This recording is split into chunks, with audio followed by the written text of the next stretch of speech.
গায়ের চামড়াগুলো কেটে কেটে রোদে শুকিয়ে যদি মায়ের পায়ের দুইটা জুতাও বানিয়ে দাও, ছোটবেলা যে দুধ খেয়েছো সেটার এক ঢোক দুধের শোধ আদায় হবে না। আমার আর আপনার মা যখন আমাদেরকে নরমাল প্রসেসে ডেলিভারি করেছেন তখন 57 ইউনিটেরও বেশি ব্যথা তারা সহ্য করেছে, যেটা কোনো অ্যাক্সিডেন্টে আপনার দেহে 206টা হাড্ডি আছে, তো 20টা হাড্ডি একসাথে কোনো অ্যাক্সিডেন্টে ভেঙে গেলে যত ব্যথা তার চেয়েও বেশি ব্যথা। এজন্য মায়ের মনে কষ্ট দেয়া যাবে, মায়ের মনে কষ্ট দিয়ে জীবনে কেউ সফল হতে পারে নাই। এক একটা মায়ের এক একটা বেবি জন্ম দিতে কষ্ট হয় না? শুধু কষ্ট, কি পরিমাণে কষ্ট এটা মা জানে, বাবা জানে না। এজন্য বিষ্ণু বলেছেন মায়ের মর্যাদা বাবার চেয়ে কয় গুণ বেশি। আবার আল্লাহ বলেছেন হামালাতু উম্মুহু, বাবা তোমারে পেটে ধরে নাই, পেটে ধরেছে কে? মা। ওয়াহানান আলা ওয়াহান, ব্যথা কষ্ট জ্বালা পেইন বাবা সহ্য করে নাই, করেছে কে? মা। ফিসালহু ফি আমাইন, 2 বছর তোমারে বাবা দুধ খাওয়ায় নাই, দুধ খাওয়ালো কে? মা। মায়ের এক ধারে দুধের দাম কাটিয়া গায়ের চাম, পাপস বানাইলে ঋণের শোধ হবে না, এমন দরদি ভাবে কেউ হবে না আমার মাগো, এমন দরদি ভাবে কেউ হবে না আমার মাগো। ঠিক কি না? বিষ্ণু বললেন লাউ কাতাতা জিলদাক, গায়ের চামড়াগুলো কেটে কেটে রোদে শুকিয়ে যদি মায়ের পায়ের দুইটা জুতাও বানিয়ে দাও, ছোটবেলা যে দুধ খেয়েছো সেটার এক ঢোক দুধের শোধ আদায় হবে না। এজন্য মা যে কি কষ্ট করে, এখানে বেশিরভাগই আমরা নর্মাল প্রসেসে পৃথিবীতে এসেছি, তাই না? সিজারিয়ান বেবি খুব কম, থাকলে 1-2টা। নর্মাল প্রসেসে একটা বাচ্চাকে ডেলিভারি করতে একটা মায়ের যে কত কষ্ট হয় আপনি কল্পনাই করতে পারবেন না। চিকিৎসা বিজ্ঞান বলে একজন সুস্থ মানুষ ব্যথার একটা ইউনিট আছে, মাত্রা, ব্যথা মাপার একক। 45 ইউনিট পেইন বা ব্যথা একজন মানুষ সহ্য করতে পারে। ব্যথার তীব্রতা বা মাত্রা যদি 45 ইউনিটের বেশি হয়, যদি ছাড়িয়ে যায়, হয় লোকটা বেহুশ হবে নয় মরে যাবে। আমার আর আপনার মা যখন আমাদেরকে নর্মাল প্রসেসে ডেলিভারি করেছেন তখন তারা 45 না 57 ইউনিট প্লাস 57 থেকে 60 ইউনিটের পেইনও তারা ছাড়িয়ে গেছে। 57 ইউনিটেরও বেশি ব্যথা তারা সহ্য করেছে, যেটা কোনো অ্যাক্সিডেন্টে আপনার দেহের 206টা হাড্ডি আছে, তো 20টা হাড্ডি একসাথে কোনো অ্যাক্সিডেন্টে ভেঙে গেলে যত ব্যথা তার চেয়েও বেশি ব্যথা।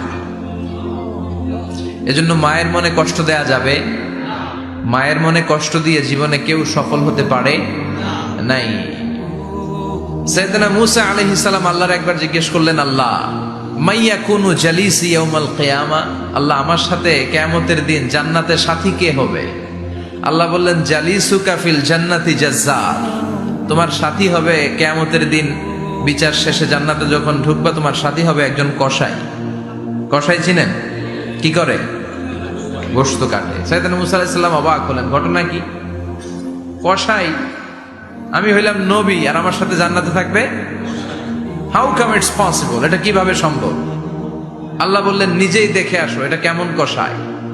সাইয়েদনা মূসা আলাইহিস সালাম ছদ্মবেশে কসাইয়ের দোকানে দাঁড়িয়ে রইলেন, দেখলেন স্পেশাল বিশেষ কোনো আমল নাই, কসাই শুধু গোশত কাটে, গোশত বিক্রি করে। দিন শেষে দোকান বন্ধ করে প্যাকেটের ভেতরে গোশত নিয়ে বাড়িতে রওনা হয়েছে। বাড়ির ভেতরে ঢুকে যাওয়ার পর সাইয়েদনা মূসা আলাইহিস সালাম ঘরের দরজার কড়া নাড়লেন। কসাই বলে মান আনতা, তুমি কে? মূসা আলাইহিস সালাম বললেন আনা মুসাফির, আমি মুসাফির, থাকার জায়গা নেই, আপনি যদি থাকার জায়গা দেন আপনার বাড়িতে থাকবো। কসাই বলে আসেন। সাইয়েদনা মূসা আলাইহিস সালাম ঢুকলেন। কসাই বলে এই ঘরে একটু থাকেন, ওই ঘরে আমার একটু কাজ আছে। মূসা আলাইহিস সালাম বললেন যান, কাজ সেরে আসেন। মূসা আলাইহিস সালাম খেয়াল করলেন ওই ঘরে মাচার উপর থেকে বয়োবৃদ্ধ এক নারীকে তিনি নামিয়ে গোসল করালেন, টাওয়াল দিয়ে গা মুছিয়ে দিলেন। এরপর দোকান থেকে আনা সুন্দর গোশতের টুকরাটারে নিজ হাতে কেটে রান্না করলেন। তারপর রুটি বানালেন, আর গোশত আর রুটি হাতে নিয়ে ওই মহিলার মুখে তুলে দিচ্ছেন। মহিলা খাচ্ছে, খায় আর বিড়বিড় করে কি যেন দোয়া পড়ে। সুবহানাল্লাহ পড়বেন না? ওই মহিলাকে খাওয়ানোর পরে কসাই সাইয়েদনা মূসা আলাইহিস সালামকে মেহমান হিসেবে খাবার নিয়ে আসলেন। বললেন ও পথিক খাবার খান, সকালবেলা আপনিও চলে যাবেন, আমিও যাব আমার দোকানে, খেয়ে আপনি ঘুমিয়ে পড়েন। মুসা আলাইহিস সালাম বললেন, ততক্ষণ পর্যন্ত তোমার আনা খাবারে আমি হাত দিব না, যতক্ষণ না তুমি বলবা ওই মহিলাটাকে। কসাই বলে, হাদিহি উম্মি, এটা আমার মা। হাদিহি উম্মি, এটা আমার মা।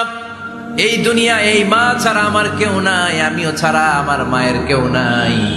তাই প্রতিদিন দোকানের কাজ শেষ করে গোশত এনে রান্না করে আমার মারে আমি খাওয়াই। হাদিহি উম্মি, এটা আমার জনম দুঃখিনী মা। সাইয়েদনা মুসা আলাইহিস সালাম, বুঝলাম তোমার মা, কিন্তু তুমি যখন রুটি তোমার মায়ের মুখের ভেতরে তুলে দিচ্ছিলে, তোমার মা বিড়বিড় করে কি যেন পড়লো। কি পড়ে তোমার মা? কসাই বলে, আমার মায়ের একটা পাগলা দোয়া আছে। কি দোয়া? আমি জানি কঠিন কালো এই দোয়া কবুল হবে না। আবেগের বশবর্তী হয়ে প্রতিদিন আমার মা আমার খেদমতে আমার উপর এত সন্তুষ্ট হয়ে যায়, এত খুশি হয়ে যায়। আমার মা প্রতিদিন বলতে থাকে, আল্লাহুম্মা জাআল ইবনি জালিসা মূসা ইয়াউমাল কিয়ামাহ। ও আল্লাহ, আমার ছেলের খেদমতে আমি এত সন্তুষ্ট, আমার ছেলের উপর আমি এতটাই রাজি খুশি।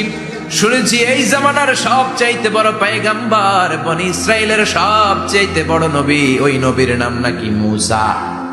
ও আল্লাহ, আমি এত কিছু জানি না, এত কিছু বুঝি না, এত কিছু জানি না। তোমার দরবারে শুধু একটাই চাওয়া, একটাই ফরিয়াদ, তুমি আমার ছেলেরে কিয়ামতের দিন মূসার সাথে হাসর নসিব করে দিও। আমার ছেলে কসাই ছেলেটারে তুমি মূসার জান্নাতের সাথী বানিয়ে দিও। আল্লাহুম্মা জাআল ইবনি জালিসা মূসা ইয়াউমাল কিয়ামা। জালিস মানে ফ্রেন্ড, বন্ধু। আল্লাহ, জান্নাতে আমার ছেলেরে তুমি মূসার বন্ধু বানিয়ে দিও। মূসা আলাইহিস সালাম এবার বুঝতে পারলেন। তিনি বললেন, ঘটনা তো এই জায়গায় এতক্ষণে বুঝতে পেরেছি, কেন আমার সাথে মুফাসসির যাবে না, হাফেজে কোরআন যাবে না, শহীদরা যাবে না, ওলিরা যাবে না, নবীরা যাবে না, আমার সাথে জান্নাতে যাবে কসাই। এটা মায়ের দোয়া। কার দোয়া? মায়ের দোয়ার দরকার আছে না নাই? অনেক পাওয়ারফুল মায়ের দোয়াটা। বুলেট মারলে বুলেট মিস হয়, মায়ের দোয়া মিস হয়? ড্রোন হামলা করলে ড্রোন হামলা মিস হয়ে যেতে পারে, কিন্তু মায়ের দোয়া কঠিনকালে মিস হয় না। চিল্লায় বলেন ঠিক কি না? মায়ের দোয়াটাও কবুল, বদদোয়াও কবুল। ভয়ঙ্কর কিন্তু। মা দোয়া করলে কবুল হয়, কিন্তু বদদোয়া করলে কবুল হয় না। এরকম হলে it was not a big deal, এটা বড় সমস্যা ছিল না। কিন্তু দোয়া করলেও যেমনি কবুল, বদদোয়াটাও কবুল। এজন্য খবর আছে না নাই? এজন্য মায়ের কাছ থেকে সবসময় দোয়া নিতে হবে। দোয়া নিতে রাজি আছেন? মায়ের এক ধারে দুধের দাম, কাটিয়া গায়ের চাম, পাপস বানাইলেও ঋণের শোধ হবে না, এমন দরদি ভাবে কেউ হবে না আমার মা।